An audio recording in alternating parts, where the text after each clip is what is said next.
සමන්තා චක්කවාලේසු අත්‍රා ගච්ඡන්තු දේවතා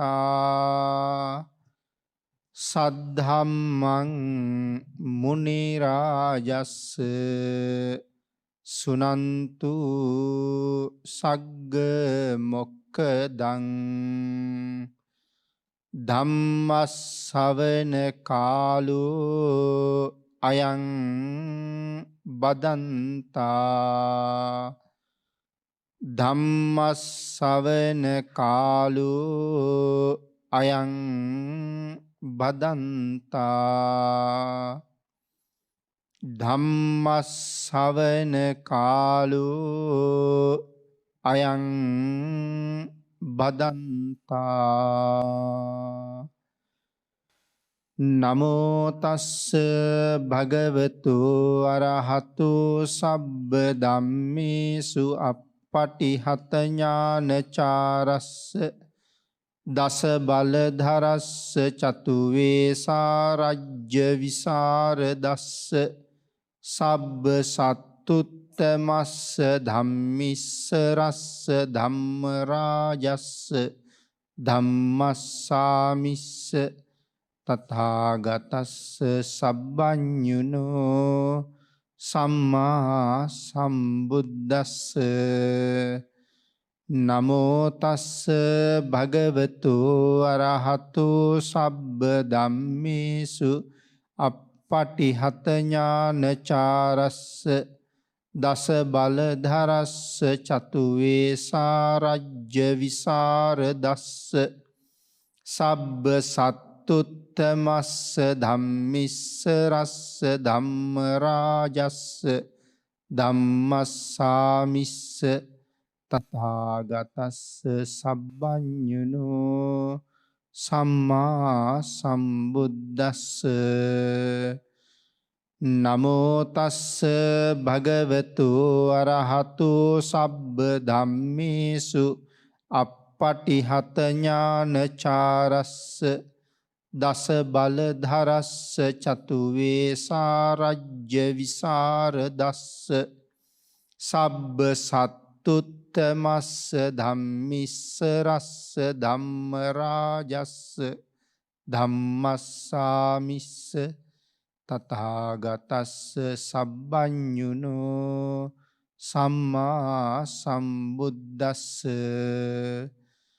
නමෝ තස්ස භගවතු අරහතු සබ්බ ධම්මේසු අප්පටිහත ඥානචාරස්ස දස බලධරස්ස චතු වේසාරජ්‍ය විසරදස්ස සබ්බ සත්තුත්තමස්ස ධම්මිස්ස රස්ස ධම්ම රාජස්ස ධම්මස්සාමිස්ස තථාගතස්ස සබ්බඤුනෝ සම්මා සම්බුද්දස්ස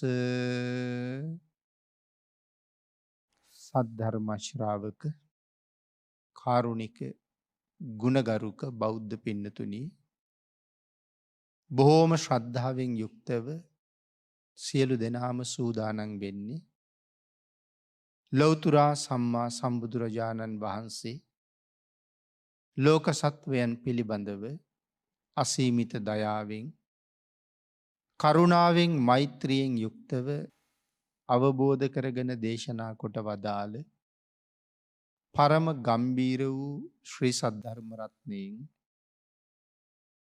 ඊ타ම පුංචි කොටසක් දේශනා කරවගෙන ධර්ම ගෞරවයේ පෙරදරි කරගෙන දේශනාගත ධර්මයේ ශ්‍රවණය කරන්නත් එසේ ධර්ම ශ්‍රවණය කිරීමෙන් ලැබෙන අවවාද අනුශාසනා තම තමන්ගේ ජීවිතවලට එකතු කරගෙන වඩාත් නිවැරදි මෙලව ජීවිතයක් සකස් කරගන්නත් නිවැරදි වුණ මෙලව ජීවිතයක් තුළින් සුගතිගාමී වූ පරලොව ආයිති භවයකින් සැනසෙන්න අවසානයේ ප්‍රාර්ථනා කරන බෝධියෙන් සැප සහිත ප්‍රතිපදාවෙන් ඊ타ම ඉක්මන් භවයක උතුම් චතුරාර්ය සත්‍ය ධර්මය අවබෝධ කරගෙන මේ සංසාරෙන් එතර වීමේ බලාපොරොත්තුවත් ඇතුව. ඒ උතුම් බලාපොරොත්තු ප්‍රාර්ථනා එලෙසින්ම මුදුන්පත් කර ගැනීම සඳහා උතුම් වූ ධර්ම දානානිසංසයත් ධර්ම ශ්‍රවණානිසංසයත් මෙතෙක් තම තමන්ගේ ජීවිත කාලය තුළ තමන් රැස් කරගත්ත උතුම් පුණ්‍ය ධර්මයන්ගේ ආනුභාවයත් හේතු වේවා කියලා අපි ප්‍රාර්ථනා කරමු. පින්නතුනි, අද ධර්මදේශනාවේ මාතෘකාව හැටියට මම යොදා ගන්න කල්පනා කළේ අපේ භාග්‍යතුන් වහන්සේ දේශනා කොට වදාළ උතුම් ගාථා රතනයක්. අජ්ජේව කිච්ඡං ආතප්පං කෝජඤ්ඤා මරණං සුයි නහිනෝ සංගරං තේන මහා සේනේන මච්චුන. අද කළ යුතු දේ අදම කරන්න කියලා දේශනා කරනවා. අජ්ජේව කිච්ඡං ආතප්පං.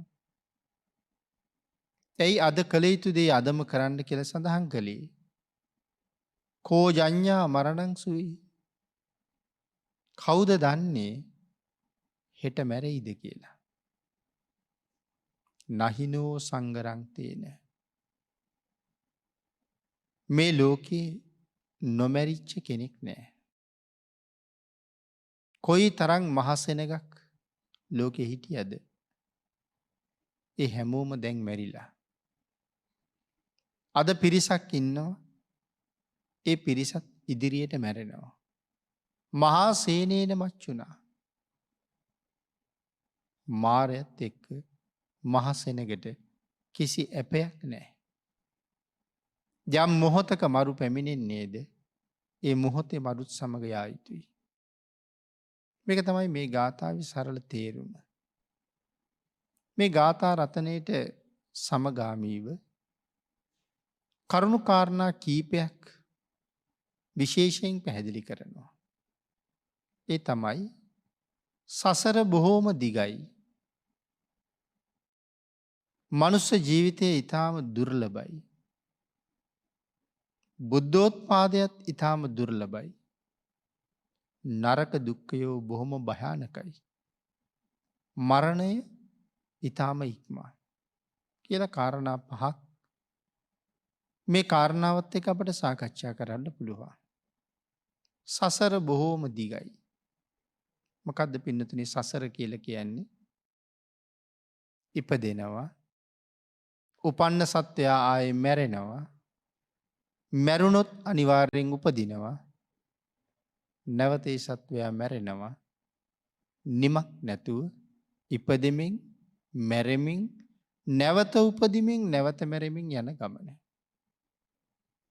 දැන් අපි කොයි තරම් කාලයක් ඉපදී මැරි එන්න ඇද්ද? ලෞතර බුදුරජාණන් වහන්සේ දේශනා කළ අනමතග්ග සංයුත්තේ බව. එතකොට අපිට තේරුම් ගත්ත හැකි කොච්චර කාලයක් ඉපදිලා මැරි එන්න ඇද්ද කියලා. කොහොමද පැහැදිලි කළේ? එකම සත්වයෙක් එකම මව මැරුණ දුකට මේ සංසාරේ අඬාපු කඳුළු මහා සාගර ජලයට වඩා වැඩි කියලා. එක පුද්ගලයෙක් තමන්ගේ එකම මව මැරුණ දුකට අඬපු කඳුළු සාගර ජලයට වඩා වැඩි. කාරණාව වැටහෙන්න සාගරය හොඳට තේරෙන්න ඕනේ. මහා සාගරයේ කොච්චර ගැඹුරුද? මහා සාගරයේ කොච්චර ලොකුයිද? ඒ සාගරයේ කොයිතරම් ජලය ඇද්ද? ඒ ජල ප්‍රමාණයට වඩා වැඩියෙන් මේ සංසාර ගමනේ එක අම්මා කෙනෙක් වෙනුවෙන් අඬලා තියෙනවා කියලා කියන්නේ. අපිට තේරෙන්නේ නැහැ මේ කාරණාව. තේරෙන්නේ නැහැ කියන්නේ අපිට හිතා ගන්න බෑ. එච්චර ඇඬුවද? කෙනෙකුට හිතෙන්න බැරිද මේක අතිශෝක්තියක් කියලා? එහෙම වෙන්න පුළුවන්ද කියලා? නමුත් සඳහන් කරනවා අන්‍ය ශාසනයක යම් කාරණාවක් පැහැදිලි කරන්න උදාහරණයක් දක්වනකොට කාරණාව කුඩයි උදාහරණය ලොකුයි කියලා. නමුත් බුද්ධාගමේ යම් කාරණාවකට උදාහරණයක් පෙන්නකොට හැම වෙලාවෙම කාරණාව ලොකුයි උදාහරණයට වඩා. මේක තමයි තියෙන වෙනස. ඒ කොයි වගේද කියලා කිව්වොත් දැන් අපි සමහර වෙලාවට අපි කියමු කෙනෙක් ලොකු ඌරෙක් මරලා අපි තව කෙනෙක් ගාවට ගිහිල්ලා කියනවා අහවලා ගොනෙක් වාගේ ඌරෙක් මරලා කියලා. උපමාව මොකද්ද? ගොනා.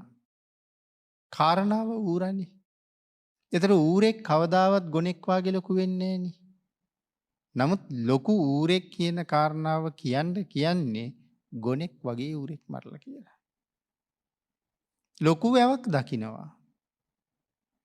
ඒ වැව දැකලා නැති කෙනෙකුට වැව දැකපු කෙනා ගිහිල්ලා පැහැදිලි කරනවා. ඒක නම් සාගරේ වාගේ වැවක් නේ. ඇත්තටම සාගරේ වාගේ වෙන්නේ නෑ වැවක්. නමුත් ලොකු වැවක් කියන්න ඕනෑවට තමයි එහෙම කියන්නේ. ඒතර කාරණාව කුඩයි උදාහරණය ලොකුයි. නමුත් බුද්ධ ආගමේ කොහොමද? උදාහරණය කුඩයි කාරණාව ලොකුයි.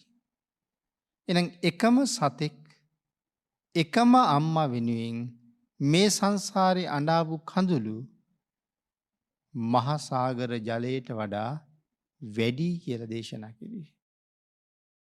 ඒතර කාරණාව සාගර ජලයට වඩා වැඩි අඬාපු කඳුළු. හැමතැනම සඳහන් කළේ එහෙමයි. මේ සංසාරේ බෙල්ල කපාපු තැනින් එකම සත්වයෙකුගේ ගලාගෙන ගියපු රුධිරය සාගර ජලයට වඩා වැඩි. ඒ හිඳ සඳහන් කළ අතිශෝක්තියක් නෙමෙයි. කියන ප්‍රමාණයටත් වඩා වැඩි. නමුත් උදාහරණයට වෙන පෙන්වන්න දෙයක් නැති නිසා එහෙම පොඩියට පෙන්නලා තියෙන්නේ කියලා.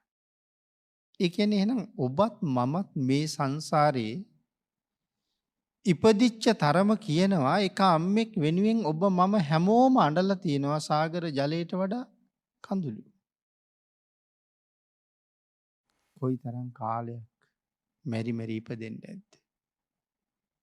ඒතර ඔය අතර අපි හැමදාම මිනිස්සු වෙලාමද ඉපදුනේ? ඇයි තිරිසන් වෙච්ච අවස්ථා, പ്രേත වෙච්ච අවස්ථා, අසුර වෙච්ච අවස්ථා මේ වගේ අවස්ථා කොච්චර තියෙන්නේ නැද්ද? පණුව, පළඟැටියෝ, මදුරුවෝ, කෝඳුරුවෝ වගේ සත්තු වෙලා ඉපදිච්ච අවස්ථා. එහෙම වෙන්න බෑද සංසාරේ? අද මෙහෙම ඉන්න අපි මේ ජීවිතෙන් පස්සේ සමහරලාට අසුචි ගොඩක් උඩ ඉහෙඳ මැස්සෙක් වෙන්න බැරිද?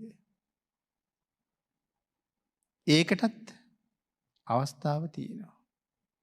එහෙම වෙනවද නැද්ද කියන එක අපි තීරණය කරන්න ඕනේ. අනුන්ගේ පායට පෑගිලා මැරිලා යන කූඹියෙක් වෙන්න බැරිද? ඒක තමයි මේ සංසාරේ හැටි. ඒ නිසා සසර බොහෝම භයානකයි. දිගයි වගේම භයානකයි. සසර බොහොම දිගයි. ඒ වගේම සසර හරි භයානකයි. නරක දුක්ඛයත් බොහොම භයානකයි. මොනවද මේ නරක දුක් කියලා කියන්නේ? මෙතන නරක දුක් කියලා කියන්නේ නිරය ගැන. සතර අපායක් ගැන අපි කතා කරනවා. නරක, තිරිසන්, പ്രേත, අසුර කියලා. ඒකෙන් නරක කියන්නේ මේ නිරය කියන කොටසට. මනුෂ්‍ය ආත්ම භාවයත් ඊටාම දුර්ලභයි. මිනිහෙක් වෙලා ඉපදින එක සාමාන්‍යයෙන් මේ ලෝකේ වෙන්නෙම නැති තරම් දුර්ලභ දෙයක්. ඇයි වෙන්නෙම නැති තරම් දුර්ලභයි කියලා සඳහන් කළේ? අපි දැන් මනුස්ස ජීවිතයක් ලබලා තියෙනවා. නමුත් ආය අවුරුදු කෝටි ප්‍රකෝටි ගාණක් ගිහිල්ලවත් ඔබට මට මනුස්ස ජීවිතයක් හම්බ වෙයිද කියලා දන්නේ නැහැ. ඒ තරම්ම දුර්ලභයි. ඔය හම්බෙලා තියෙන ජීවිතේ එච්චරම වටිනවා. උදාහරණයක් සඳහන් කළා බාල පණ්ඩිත සූත්‍රයේ. කොහොමද උදාහරණය පෙන්නලා තියෙන්නේ? මේ මහ මුහුදට වැටිලා තියෙනවා වියගහක්. ඒකේ තියෙන එක සිදුරයි. අවුරුදු 100කට සැරයක් සාගරයේ පතුලේ ඉඳලා කැස්බෑවෙක් උඩට එනවා. භාග්‍යතුන් වහන්සේ අහන්නේ අවුරුදු 100කට සැරයක් උඩට එන කැස්බෑවට අර තනි සිදුරක් තියෙන වියගහ හම්බෙන්න ඕනේ. හම්බ වෙලා එයා හිස උඩට යොමු කරනකොට අර විය සිදුරෙන් උඩට හිස එන්න ඕනේ. මේක වෙන්න පුළුවන්ද මහණෙනි කියලා අහන්නේ. දැන් මුලින් සඳහන් කළා වගේ සාගරේ තේරෙන්න ඕනේ. මේ ලෝකේ අපි ජීවත් වෙන හරියට කියනවා ඉන්දියන් සාගරය කියලා. ඒකේ නිමක් නැහැනේ. මේ සාගරයේමනේ තියෙන්නේ ඊළඟට ඇමරිකාව දිහා තියෙන්නේත් මේකම තමයි. එතනින් එහාට ගියාම තියෙන්නේත් මේ සාගරයම තමයි. එකම සාගරය තැන් තැන් වලින් එක එක නම් යොදලා තියෙනවා. එතකොට දැන් මේ කැස්බෑව කොහෙන් මතුවේයිද? ඉන්දියන් සාගරයේ තියෙන වියගහ. කැස්බෑව මතුවුනොත් ඇට්ලන්ටික් සාගරයේ දිහා. ඒ මතුවෙලා යට ගියහම ආයෙ මතුවෙන්නේ අවුරුදු 100කට පස්සේ. එතකොට සමහරලාට නැවතත් ඒ පැත්තෙන්ම මතුවුනොත් ආයෙ වියගහ කොහේ තියෙයිද?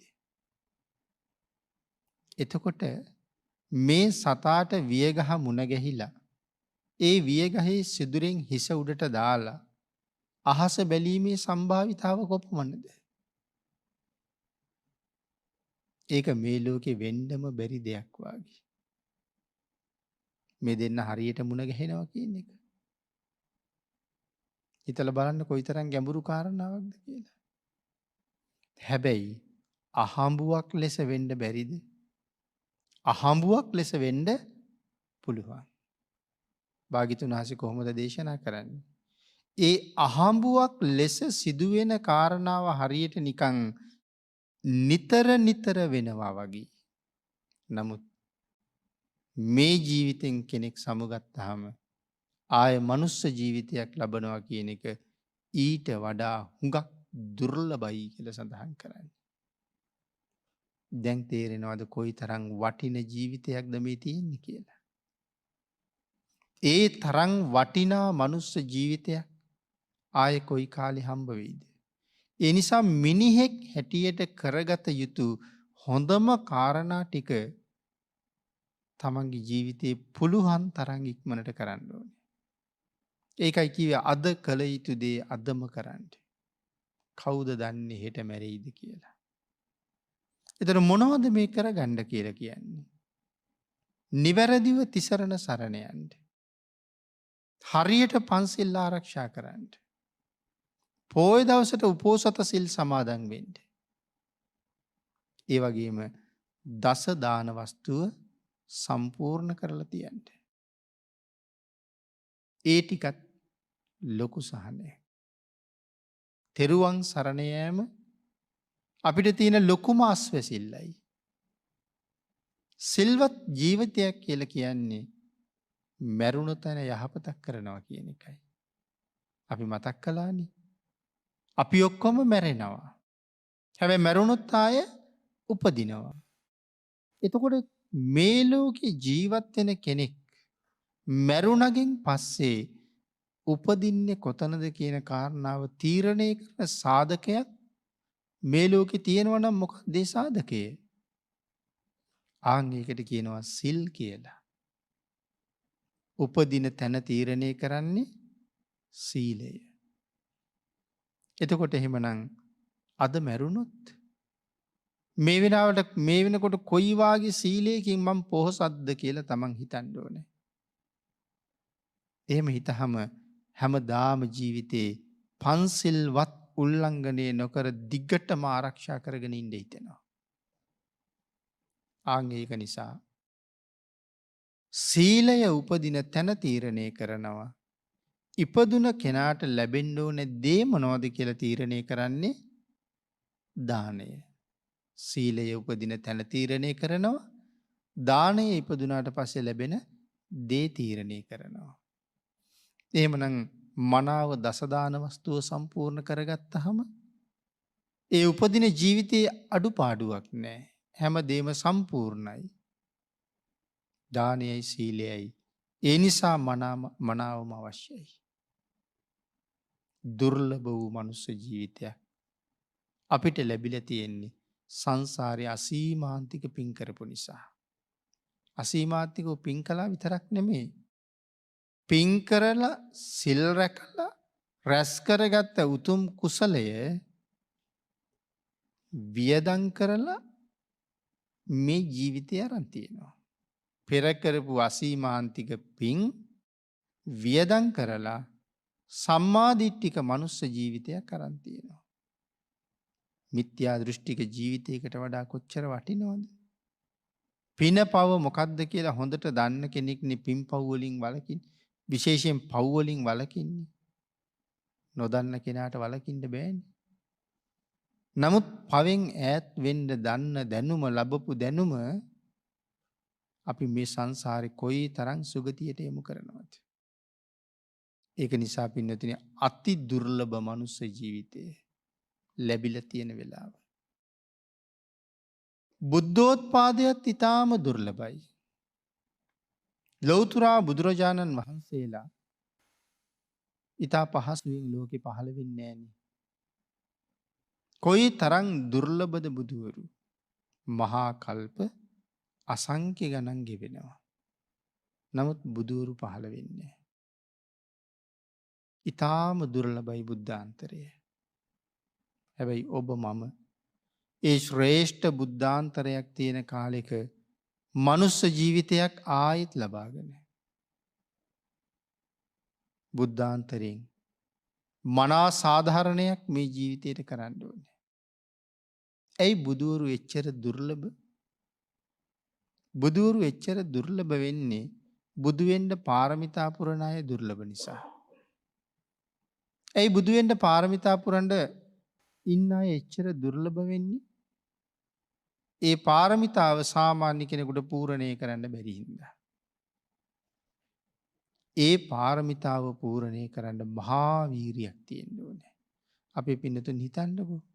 තමන් දන්න ප්‍රමාණයෙන් බුදු වෙන්න පාරමිතා පුරන කී දෙනෙක් ඔබේ ජීවිතය තුළ මුණ ගැහිලා තියෙනවද කියලා?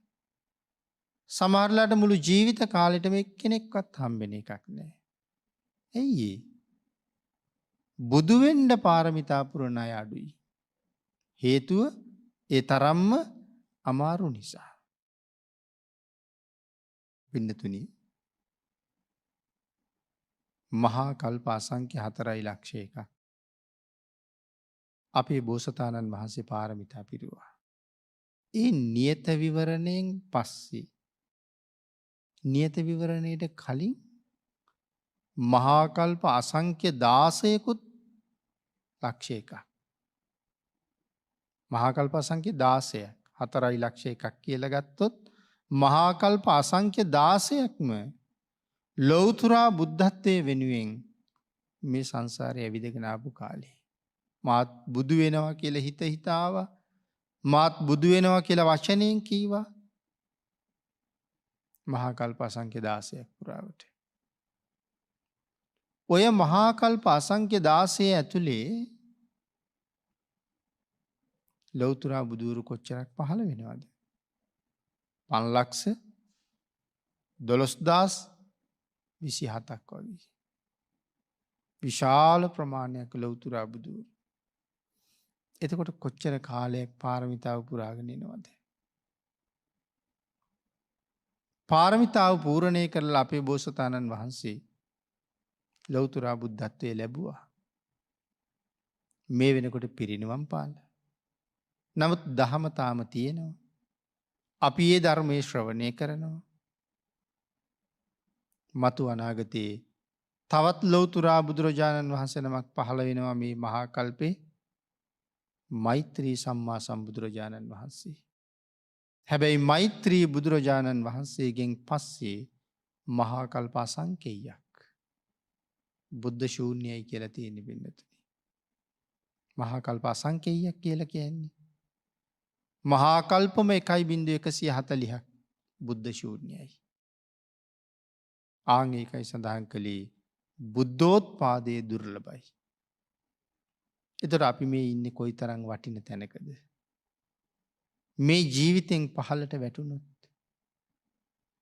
මෛත්‍රී භාග්‍යතුන් වහන්සේගේ ශාසනයත් මග හැරුණොත්, අර අඳුරුම අඳුරු යුගයේ උපදින්න ලැබුණොත් මොන තරම් දුක් අන්දරාවකට ආපහු වැටෙයිද?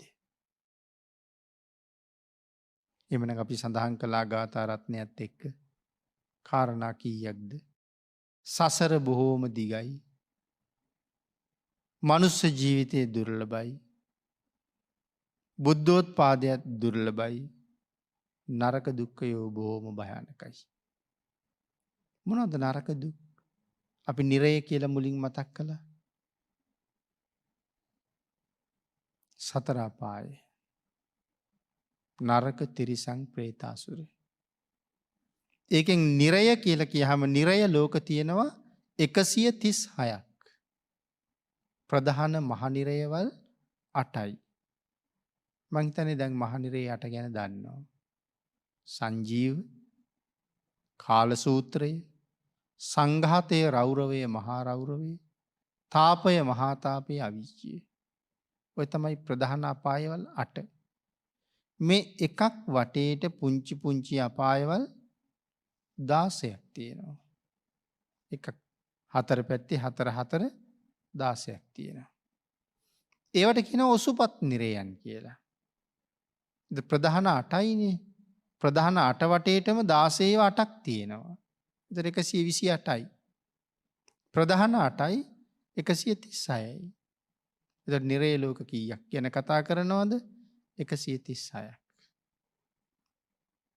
ඒ වගේ තියෙන දුක නම් මෙච්චරයි කියලා පැහැදිලි කරන්න බෑ.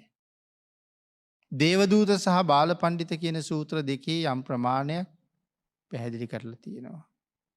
නිමි ජාතකය පැහැදිලි කරලා තියෙන තැන තවත් ප්‍රමාණයක් විස්තර කරලා තියෙනවා. තේමිය ජාතක කතාවිනුත් තරමක් තේරුම් ගන්න පුළුවන්. ඊට අනුව නම් අපිට තේරෙන්නේ නැහැ පින්නතුනි. කොයි තරම් දුක් සහිතද කියන කාරණාව. නමුත් ආයුෂ නම් හරිම දිගයි. සංජීවය කියන පළවෙනි අපාය ආයුෂ අඩුම නිරය. මනුස්ස වර්ෂයෙන් අවුරුදු බිලියන 1620ක් විතර ආයුෂයි කියලා සඳහන් කරන්නේ. සාමාන්‍යයෙන් ඒ අපායට මනුස්ස වර්ෂ ලක්ෂ 90ක් එක දවසයි. මනුස්ස වර්ෂ ලක්ෂ 90ක් එක දවසයි කියලා කියන්නේ. දෙවැනි අපායට මනුස්ස වර්ෂ 3 කෝටි 60 ලක්ෂයක් එක දවසයි. තුන්වෙනි අපායට මනුස්ස වර්ෂ 14 කෝටි 40 ලක්ෂයක් එක දවසයි. හතරවෙනි අපායට මනුස්ස වර්ෂ 57 කෝටි 60 ලක්ෂයක් එක දවසයි. පස්වෙනි අපායට මනුස්ස වර්ෂ 230 කෝටි 40 ලක්ෂයක් එක දවසයි. හයවෙනි අපායට මනුස්ස වර්ෂ 921 කෝටි 60 ලක්ෂයක් එක දවසයි. හත්වෙනි අපායට අන්තර්කල්ප භාගයයි. අටවෙනි අපායට අන්තර්කල්ප 1යි. මේ සඳහන් කළේ එක දවසක ආයුෂ. දිව්‍ය අපායවල් 6ක් එනකන් සඳහන් කළේ එක දවසක ආයුෂ. හයවෙනි අපායට මනුස්ස වර්ෂ 921 කෝටි 60 ලක්ෂයක් එක දවසයි. ඉතින් මේවට වැටුණොත් කවද්ද ගොඩ එන්නේ? කොහෙන්ද ගොඩ වෙන්නේ? කවුද ගොඩ කරන්නේ? ආන්ගේ තරම් මේ සංසාරේ භයානකයි. අවීචියට එහෙම වැටුණොත් ආයෙ ගොඩ එන්න වෙන්නේ මෛත්‍රී සම්මා සම්බුද්ධ ශාසනයෙන් පස්සේ. ඒද මේ කාලේ අවීචියට වැටුණොත් දැන් මිනිස්සුන්ගේ පරමාවශ්‍ය සාමාන්‍ය 120ත් 100ත් අතරනේ තියෙන්නේ. එතකොට මේ කාලේ අවීචයට වැටුනොත් අපිට ඊළඟ අන්තර්කල්පේ මිනිසුන්ගේ පරමායුෂ 100ත් 120ත් වාගේ අතරේ කාලේ තමයි ගොඩ එන්න වෙන්නේ. ඉතින් මෛත්‍රී භාග්‍යතුන් වහන්සේ මිනිස්සුන්ගේ පරමායුෂ අවුරුදු 80000 වාගේ කාලේ ලක්ෂේ වගේ කාලේ ලෝකෙ පහළ වෙන්නේ. ඒ සම්බුද්ධ ශාසනය හම්බෙන්නෙත් නෑ කියලා කිව්වේ ඒකයි. ඒ තරම් මේ නරක දුක්ඛයෝ බොහොම භයානකයි. වැටුනොත් ගොඩ එන්න බෑ. නිමක් නැති දුක් සහිතයි. ඊළඟට සඳහන් කළා මරණය ඊටාම ඉක්මන්. ශ්‍රේෂ්ඨ මනුස්ස ජීවිතයක් උතුම් බුද්ධාන්තරයක් මේ දෙකම හම්බෙලා තිබුණත් අපි බොහොම ඉක්මනට මැරිලා යනවා. සමහරු නම් මව් කුසෙන් එළියට එනකොටම මැරෙනවා. සමහරු මව් කුස ඇතුළෙම මැරෙනවා. සමහර අය ඉපදිලා විනාඩියක්, පැයක්, දවසක්, සුමානයක්, මාසයක්, අවුරුද්දක් එහෙම ගිහිල්ලා මැරෙනවා. ඉතින් අවුරුදු 15ක් 20ක් වෙන්නත් පුළුවන්. ඉතින් ඔබ තාම මැරුණෙත් නැහැ. මම තාම මැරුණෙත් නැහැ. හැබැයි හෙට වෙනකන් ජීවත් වෙයිද කියලා දන්නෙත් නැහැ. මරණය ඊටාම ඉක්මන්. කොයි මොහොතේ මා සොයාගෙන ඒ මරණය පැමිණෙයිද දන්නේ නැහැ. හැබැයි කොයි වෙලාවෙ ආවත් කමක් නැහැ. සූදානම් වෙලා ඉන්නයි තියෙන්නේ. ඒකයි කීවේ අද කළ යුතු දේ අදම කරන්න කියලා. ජීවත් වෙනවා කියලා කියන්නේ මරණයට සූදානම් වෙනවා කියන එක. ඒක ජීවිතේ හොඳට තේරුම් ගන්න. ජීවත් වෙනවා කියන්නේ මරණයට ලෑස්ති වෙනවා කියන එකයි. ඕනම වෙලාවක සූදානමින් ඉන්නවා ආපු ගමන් යන්න පුළුවන්. එතකොට දැන් එහෙනම් එතකොට පින් කරන්න ඕනේ, දැන් පින් කරන්න ඕනේ, මරණාසන්න වෙලා පින් කරන්න. ඒ කතන්දර මොකවත් ජීවිතේ නෑ. හැම වෙලාවෙම තමන් වෙනුවෙන් අවශ්‍ය යුතුයකම සම්පූර්ණ කරලා තියෙන්න ඕනේ. ඒකයි අද කරන්න කිව්වේ. එතකොට ඕනම වෙලාවක් ඒකට පහසුවෙන් මුහුණ දෙන්න පුළුවන්. නැත්තම් අනේ මෙච්චර බුද්ධාන්තරයකුත් තිබ්බා, මෙච්චර මනුස්ස ජීවිතයකුත් ලැබිලා තිබුණා, මෙච්චර පින් කරන්න අවස්ථාවක් තිබුණා, මට බැරි වුණානේ කියලා කල්පනා කරන්න වුණොත් ඒක කොයිතරම් අවාසනාවන්තද? ආන් ඒක නිසා සූදානම් වෙන්න කිව්වා. මුලින් මතක් කළා වගේ තිසරණය සමාදන් වෙලා පන්සිල් ආරක්ෂා කරගෙන දස දාන වස්තුව සම්පූර්ණ කරන්න. උපෝසත දවසට උපෝසත සිල් සමාදන් වෙන්න. කවද මැරුණත් කමක් නැහැ. මොන ලෙඩේ හැදිලා මැරුණත් කමක් නැහැ. උපදින්නේ මීට වඩා හොඳ තැනක. සිල් තියෙනවා නම් උපදින්නේ මීට වඩා හොඳ තැනක. උපදින්නේ මීට වඩා හොඳ තැනක නම් මැරෙන්න බය වෙන්න ඕනේ නෑ නේ. ආගේ හින්දා හරි සතුටු සිතින් සිනහ මුසුව මුහුණට මරණයට මුහුණ දෙන්න පුළුවන් ජීවිතයක් හදන්න ඕනේ. එවන් සත්පුරුෂයෝ වීර්යවන්තයෝ හිටපු ශාසනයක් මේක. සංකිච්ඡයන් වහන්සේට කඩුව ඔසවන්න මොකද කළේ? කඩුව ඔසවන්න hina වෙනවා. අන්තිමට වදකයත් බය වෙනවා. වදකයා අහනවා, ළඟ දන ගහගෙන අහනවා, ස්වාමීනි මේ කඩුව ඔසවනකොට මගේ දෙපතුල ලෙව කකා ජීවිතේ ඉල්ලපු අය කොච්චර ඉන්නවද? කොච්චර හිටියද? නමුත් ඔබ වහන්සේ මරණය දැක hina වෙනවා. මටත් ඒ ක්‍රමය කියලා දෙන්න කියලා. මං අපේ පින්නතුන්ට කියන්නේ ලෙඩ හැදිලා මරණාසන්න වෙන්න පුළුවන්. මරණයෙන් බේරෙන්න අපි හුඟක් දේවල් කරනවා. කපනවා, කොටනවා, සත්කම් කරනවා, අලුතෙන් කෑලි එකතු කරනවා. මේ නොඑක් දේවල් කර අපි ජීවත් වෙන්නනේ හදන්නේ. පින්නතුනි මැරුණහම උපදින්නේ මීට වඩා හොඳ තැනක නම් ඇත්තටම මෙහෙ තව ඉන්න ඕනේද කියලා හිතන්නකෝ. මීට වඩා හොඳ තැනකට යනවනම් ආයි කෑලි බද්ධ කර කර මෙහි ඉන්න ඕනේද කියලා තමයි හිතන්න ඕනේ. එතෙන්ට ජීවිතේ ගොඩනගහම කොයි වෙලාවෙ මේක අත්හරින්න පහසුද? ඕනෑම වෙලාවක අත්හරින්න පහසුයි. මහ සෙනග ඔක්කොම මැරිලා. අතීතයේ කොයි තරම් ජනගහනයක් ලෝකෙ හිටියද? කොයි ජනගහනය? ඔක්කොම මැරිලා. බට පඳුරක බටලී මතු වුණා වගේ මේ ලෝකෙ මිනිස්සු හිටිය කියලා කියන්නේ. බුදුරජාණන් වහන්සේගෙන් ඇවිල්ලා අහනවා බ්‍රාහ්මණෙක්, ස්වාමීනි මේ තරම් මිනිස්සු හිටපු ලෝකේ ඇයි දැන් මිනිස්සු මෙච්චර හිග කියලා?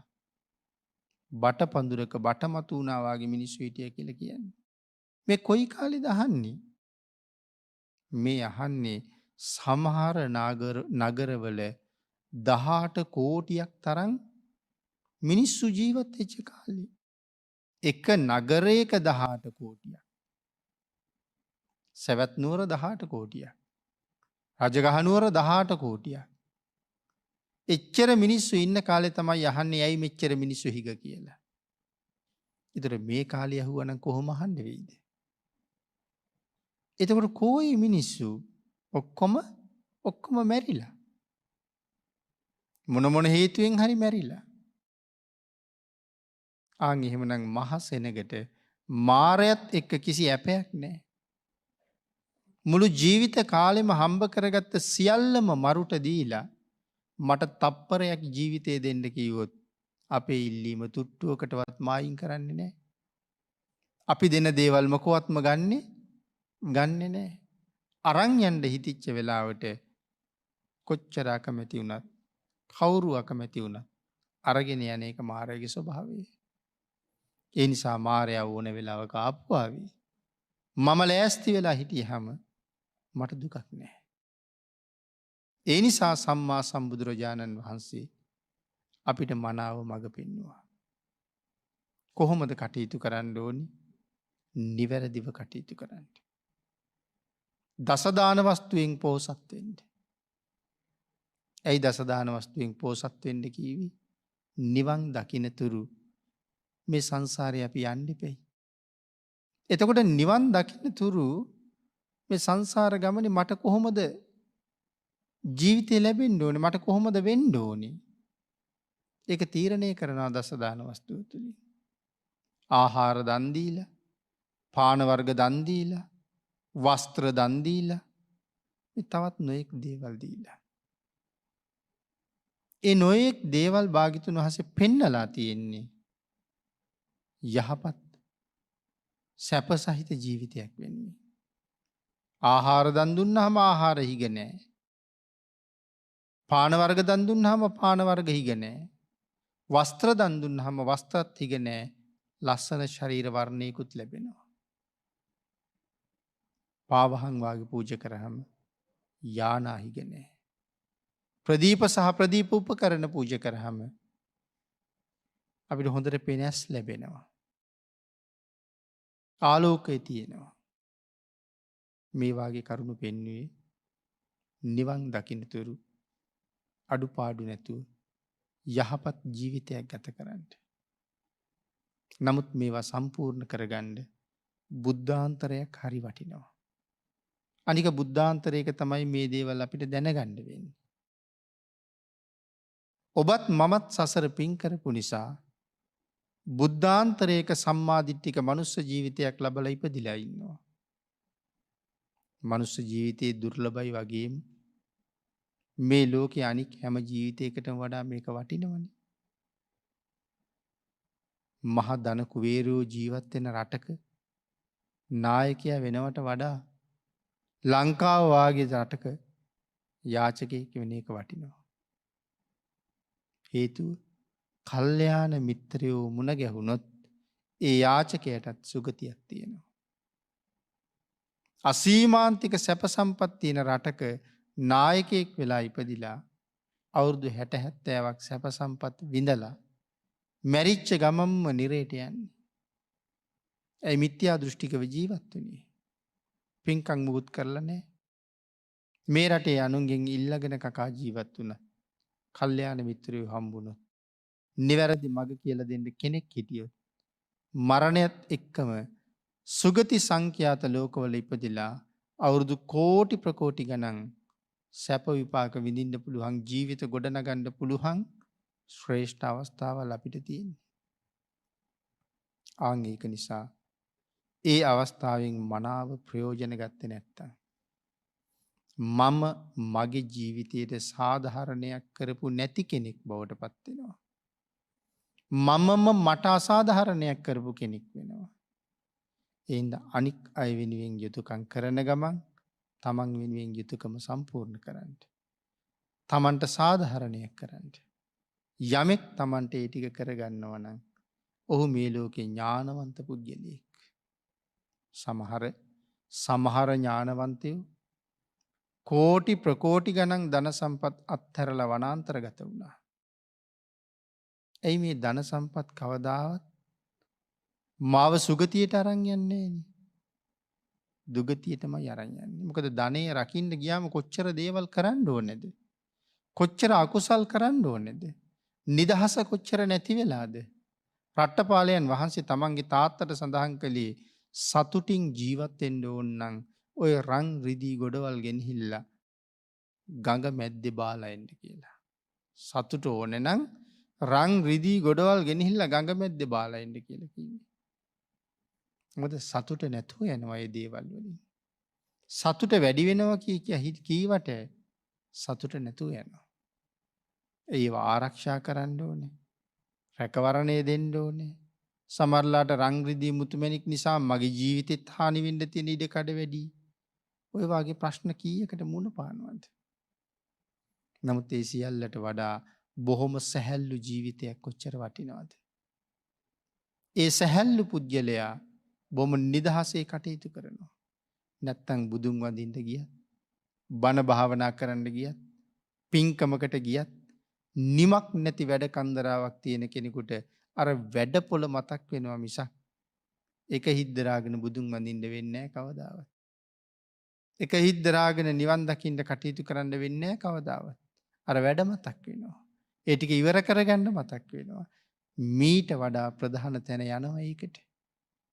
ආන් ඒක නිසා පුළුවන් තරම් තම තමන්ගේ ජීවිතවල මානසික නිදහස තියාගෙන ලබාගත් ශ්‍රේෂ්ඨ මනුස්ස ජීවිතේ උතුම්ම බුද්ධාන්තරයක ලැබිලා තියෙනවා. ඒ ජීවිතයට හොඳ සාධාරණයක් කරලා මෙලවින් දවසක සමු අරගෙන යනකොට සිනහ මුසු මුහුණින් මෙලවින් සමුගන්න පුළුවන් වාසනාවන්ත ජීවිතයක් පෝෂණය කරන්න ඔබ සියලු දෙනාටම රත්නත්‍රී ආශිර්වාදයෙන් ශක්තිය, ධෛර්යය, වාග්ය, වාසනාව උදා වේවා කියලා ප්‍රාර්ථනා කරනවා. පින්නතුනි, අද මේ උතුම් ධර්ම කාරණාව පැහැදිලි කරන්න දේශනාවේ දායකත්වය දරනු ලැබුවා හොරණ බැල්ලපිටියේ ඊවා ජීවකරත්න මෑණියන්ගේ දරුවන් සහ ඥාතීන් විසින්. උතුම් අරමුණ හැටියට සිහිපත් කරනවා 2022 පෙබරවාරි මාසේ 13 වෙනි දින 97 වසර ආයු වළඳා අපාතරින් සමුගත් හොරණ බැල්ලපිටියේ ඊවා ජීවකරත්න මෑණියන්ට මෙයින් රැස් කරගත්ත උතුම් පුණ්‍ය ධර්මයන් අනුමෝදන් වේවා. පැපිලියානේ ඩීඩී ෆෝඩිනන්ඩස් මෑණියන්ට, ලයනල් ප්‍රනාන්දු පියාණන්ට පුණ්‍ය අනුමෝදනා කරන අතර හොරණ බැල්ලම්පිටියේ බාන්ස් ද සිල්වා පියාණන්ට මේ රැස් කරගත්ත උතුම් පුණ්‍ය ධර්මයන් අනුමෝදන් වේවා කියලා පුණ්‍ය අනුමෝදනා කරනු ලබනවා. ඊට අමතරව ලක්වැසි ලෝවැසි සියලු දෙනාටම උතුම් සද්ධර්ම දානානිසංසය අනුමෝදන් වේවා. ඒ හැම කෙනෙකුටම උතුම් ධර්මය අවබෝධ කර ගැනීම සඳහා භාග්‍ය වාසනාව නොඅඩුව ලැබේවා. සද්ධර්ම ශ්‍රවණය කළ ලක්වැසි ලෝවැසි සියලු දෙනාටම උතුම් තුනුරුවන්ගේ ආශිර්වාදය ප්‍රාර්ථනා කරමින් මෙලොව පරලෝ සුවපත් කරගන්න ආශිර්වාද කරන දායක පිරිස පින් අනුමෝදන් කළ සියලු දෙනාටම පින් අනුමෝදන් වේවා. ආශිර්වාද කළ සියලු දෙනාටම රත්නත්‍රයේ ආශිර්වාදයෙන් නිදුක් නිරෝගී භාවයේ චිරජීවනය උදා වේවා. දායකත්වයේ දරූ සදැහැති පින්නතුන් සියලු දෙනාටම රත්නත්‍රයේ ආශිර්වාදය ලැබේවා. මෙලව ජීවිතයේ සුවපත් වේවා. පරලෝ ජීවිතයේ සුගතිගාමී වේවා. සිදු කරන යහපත් කටයුතු සියල්ලක් සරුව ප්‍රකාරයෙන් සාර්ථක වේවා. ඔබ අපි සියලු දෙනාටම ඊ타ම ඉක්මන් භවයක ඊ타මත්ම කෙටි කාලයකින් සැප සහිත ප්‍රතිපදාවකින් උතුම් චතුරාර්ය සත්‍ය ධර්ම අවබෝධයෙන් සැනසෙන්න භාග්‍ය වාසනාව උදා වේවා කියලා ප්‍රාර්ථනා කරමු. ආකාසට්ඨා ච බුම්මට්ඨා දේවා නාග මහිද්దికා පුඤ්ඤන්තං අනුමෝදිත්වා චිරං රක්ඛන්තු ලෝක සාසනං දේවෝ වස්සතු කාලේන සස්්‍ය සම්පත්ති හේතුච පීතෝ භවතු ලෝකෝ ච රාජා භවතු ධම්මිකෝ.